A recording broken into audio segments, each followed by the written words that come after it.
Hey guys, good morning. Everybody talk about the IWM, the recent move. I have a little bit of TZA in the 1510 area. I'm not convinced this is it's definitely a channel break. There's a little bit of room on the weekly RSI as well. What I usually do is when I see a big move on a weekly, I want to gauge the first pullback and draw my trend line from there. And this is the first pullback area that we had back in November of last year. And then we kind of bumped along here. We had one weekly open under the channel, and we regained it. This is also just a little quick pivot that I drew from the trend break back towards the end of last year in September, October. And that trend line kind of rode up here nicely. We broke it, and then we came back and just retested it. So we have two channel trend lines, both a pivot and the top channel resistance running into the same area. So it's pretty accurate. And we just pushed through that area, not on huge volume. So I want to see a follow through on this before I think this is a convincing move here. See if we can back up and tap the trend line somewhere in the 154 or 145-ish, 145.70 area over the next few days, and then kind of regroup and power up. Seems like the IWM was lagging the SPY, and even though the SPY is kind of flat, IWM was kind of playing catch up here if the market wasn't going to roll over. This is an area that's been shorted for hedging. I use it. So I don't know if a lot of this is short covering or kind of part and parcel for the economy here. People realize that, hey, we are maybe in like a boom bust here, and this thing is just not going to pull back. Get a little stretch through the Bollinger Band here. So, let's see if we get a follow through today.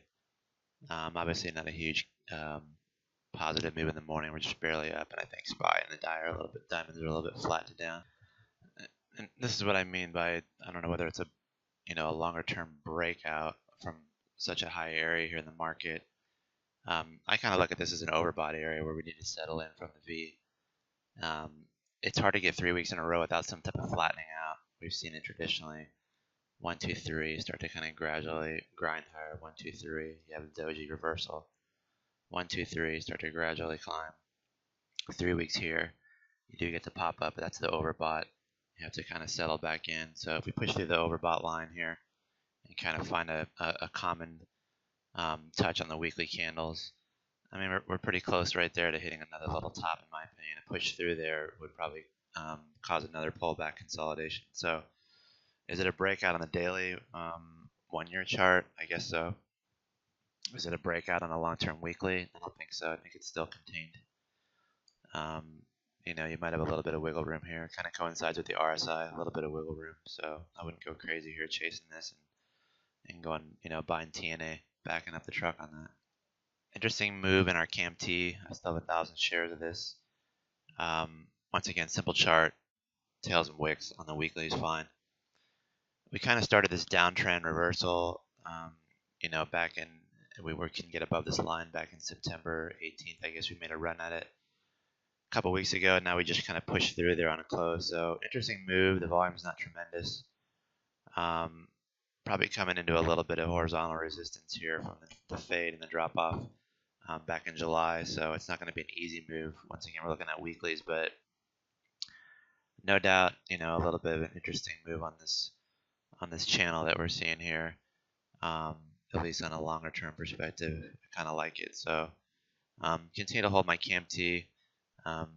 We realized that we came from the 2s all the way up to the $8 area in a short period of time. So a pullback consolidation on a Fibonacci scale isn't so alarming, and we've seen that, and now we're starting to consolidate and kind of try to push through on a longer term chart. And once again, if we kind of look for median areas of, bearish and bullish channels, we draw a line on CAMT, and we kind of catch the bottom here before the massive move. Kind of lines up where we had the pullback anyway. So longer term is still intact. It never broke down below the area that we were concerned about on a longer term. Got in a little bit early, so just kind of sitting back on CAMT right now and holding my shares. Quick look at the miners here. Some bearish doji action on the weeklies. The volume's been declining on the pullback though, so it'll be interesting to see if we start to break down below this longer term chart. I tend to think we hold it. no doubt about it, we lost the upside momentum, so it should be interesting here on the miners.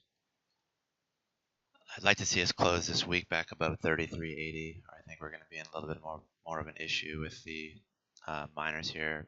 Just real quick, we drew some pivot lines back on the lower channel here.